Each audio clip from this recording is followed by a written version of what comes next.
Art Deco and mother of pearl can be a striking combo, because this historic style always relied on fine line work and luxurious materials like marble, like very expensive woods or mother of pearl.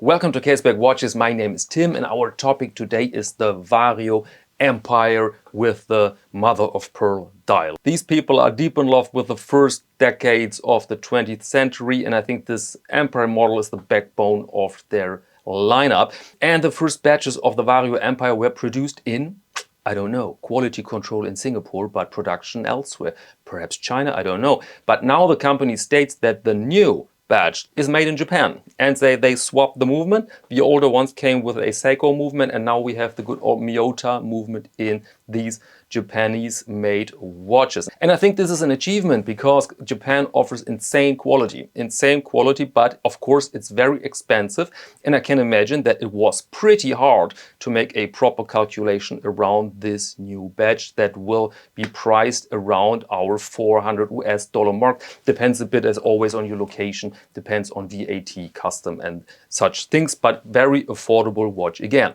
And now let's stop with the preparation here. Let's go on the light box. Let's check it out. Okay, here we are with our mother of pearl watch. And when we observe it from different angles, you may see this cloudy pattern of the material there. Cloudy pattern of the material, bit mysterious and really, really nice to look at. But let's start with the basic measurements, with the specifications. We have here a watch with a case diameter of 38 millimeters. The length lug to lug is 46. Height is 11, a lug width 20. So let's say a medium-sized watch. We have a sapphire crystal with anti-reflective coating on both sides. And inside here you see the manual wound Myjota 6T33 with a power reserve of 40 hours. You see a nice onion crown, which fits the style of the watch. And you see a bit of brushing on the sides and a high polished bezel. Then we have this typical syringe hands you find on all Empires. And the original strap, let me show you that, is this calf leather strap here. This is my personal Caseback #1 strap because I'm not the biggest fan of black straps, to be honest. I like or prefer a bit of contrast, but in case you like your black, then of course you can ignore that. We're all very different when it comes to colors, and that's good. So these were the specs. Now let's operate it. It's very simple. Position 1, there is only one position, and then you can set the hands. This feels very nice, very tight connection. And the winding action feels a bit boring, I must say, a bit boring, because there is no resistance whatsoever. You just wind the watch and that's it. And then at a certain point, it just stops. So that's it. That's not that ratch you get from other movements, but all right, it works. I wore this watch over a couple of days and I didn't notice anything significant, big tolerances or something like that. It was just very comfortable on the wrist, by the way. I was a bit astonished first about the case, because when you see other, let's say, Art Deco inspired watches, then you have often very delicate cases. Let me show you the watch I'm wearing right now. This is the Oris pointed date with the original bracelet, and then you see these lovely, rather small, elegant, curved cases, and this case here is rather edgy. And then I wondered, why did they do this? But when you look at buildings, like the Chrysler Building, Empire State Building, or some old cinemas in Hollywood, then you see exactly this design language here. Then you see these, especially these elements, I don't know how to call them, these little steps here. And so I think this was really the inspiration for that case. Buildings, and this makes, of course, perfectly sense. The movement, to be honest, I don't find super exciting to look at, but it's okay. It's a nice feature.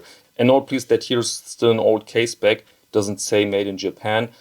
And the owner Ivan told me, if I recall correctly, that they want to change this so that you have made in Japan here on the Caseback. All right, let's put it on the wrist. Let's check out how the watch looks like on a 17 centimeter wrist. And there you go.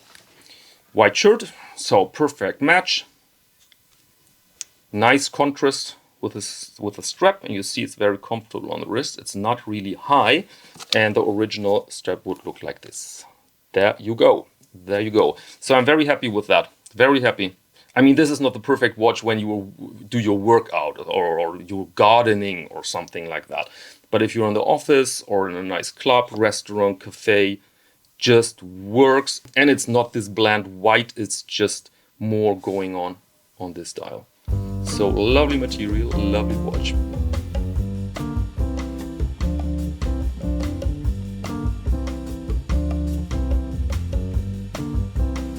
Okay, welcome back, and now I have another announcement. Vario will present in a couple of weeks or months, I'm not sure, their first GMT model. Here you see some images, first images of this model using the Myjota 9075. And this badge here will also be made in Japan, and the assembly will take place in June 2023, so this year. And I will keep you updated with this very interesting watch. And now it's again time for some viewers' images. Images you sent me via Caseback Watches at iCloud.com. And the first here comes from Matthew. And he writes, Tim, a couple of photos from my recent visit to Blenheim Palace in Oxfordshire, the birthplace of Winston Churchill, whose grave is in the nearby village of Blaydon. I hope I pronounced this correctly. He chose to be buried there rather than Westminster Abbey. Just a plain old Seagull 1963 chronograph, but I find it ever so comfortable, reliable and attractive. Yeah, I've owned this watch as well, and I swapped it against the Plan B, and I thought, well, this Plan B is a bit more refined. Movement felt a bit better, bit more luxurious, or not luxurious, smooth, let's say. Smooth, precise, good functionality as well. But I think the older Seagull 1963 is the better choice now, design-wise, because it's just clearer. And the next watch comes from Picnic Photos. He doesn't want me to mention his name, and so let's respect that. Picnic Photos, very interesting watch. Look at this. This is my favorite vintage watch, Zenith Captain, chronometer grade, movement from 1958. Only 6,000 were made. The movement was designed by Ephraim Rubin, who designed the famous caliber 135 chronometer. Keep the great content coming. It must be hard keeping all the balls in the air.